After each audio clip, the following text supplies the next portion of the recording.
Hello guys, welcome to the podcast club of Metropolitan University.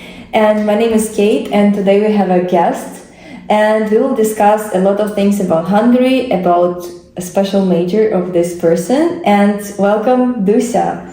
Hello, and I'm so glad that you decided to join our podcast today. How are you? I'm very good. Thank you for inviting me and giving me this wonderful opportunity of participating in your podcast club. Thank you so much for coming. Dusa, can you tell us what's your major and what's your maybe main passion of doing your major? So, graphic design is my passion. That's why I decided to take graphic design as my major. It was my hobby for a few years, and I decided to just fulfill myself in this career. Oh, really nice. Is it your first year here? Yeah, it's my first year. I'm finishing my second semester. Finals are really close. Oh my gosh. Good luck, by the way, good luck.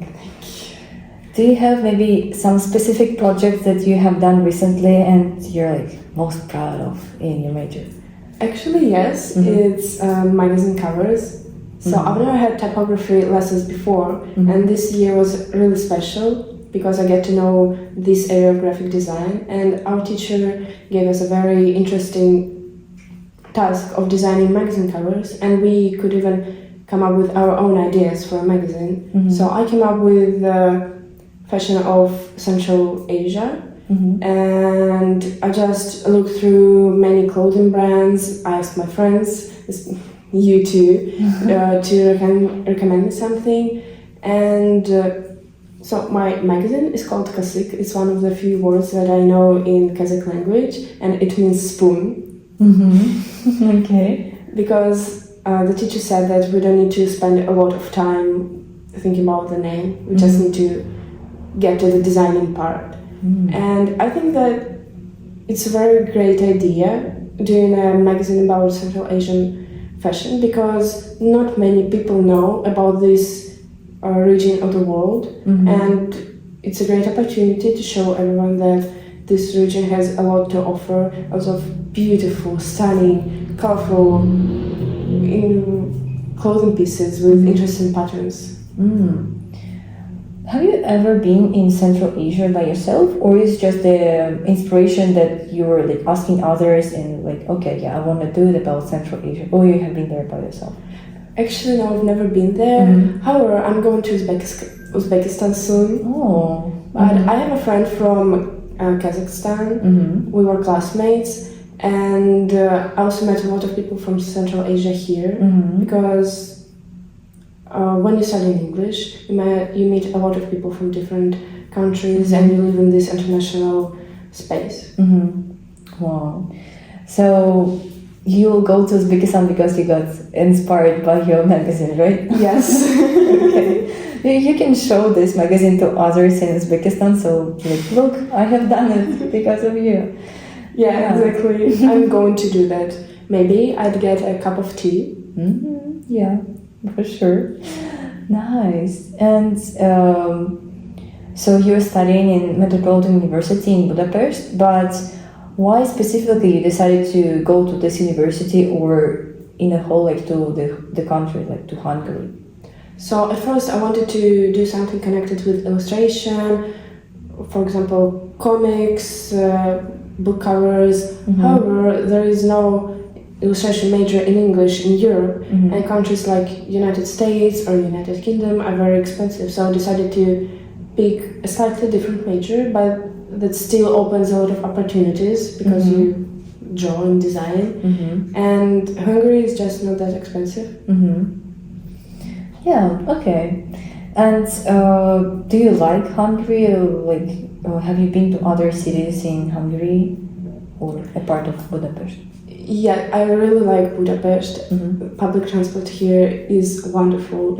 I like to walk around, look at beautiful buildings, the center, the Buda side is so pretty. But also like the outskirts where some dormitories are located. The private houses there are pretty nice, and I like to walk around and look at them. And I have a friend from another Hungarian city, and I went there, and it was pretty nice too. Okay, so you're traveling within the country as well. Yes. Oh, nice. And as far as I understood, so you're an international student.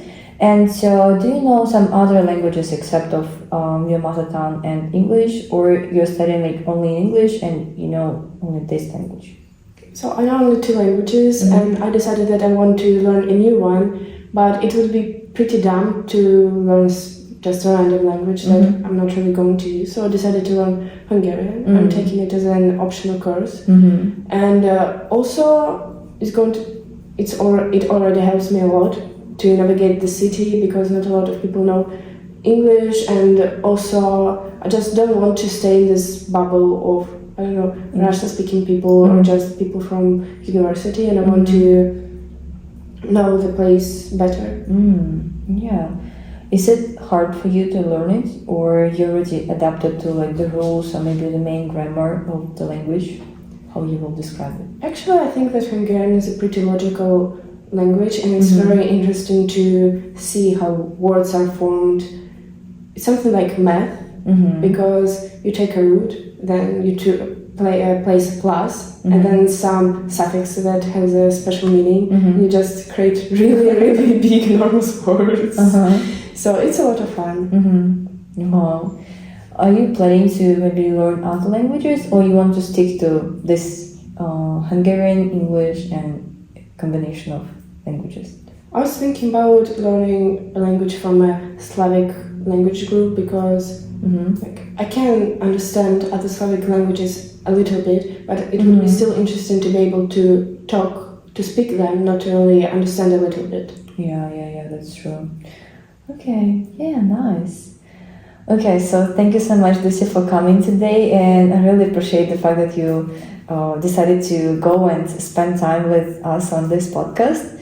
And if you have any questions, just do not hesitate to write them on the comments. And yeah, thank you so much, Lucy. Thank you very much for inviting, and I'm ready to answer to any question. Bye. Bye-bye. Thank you.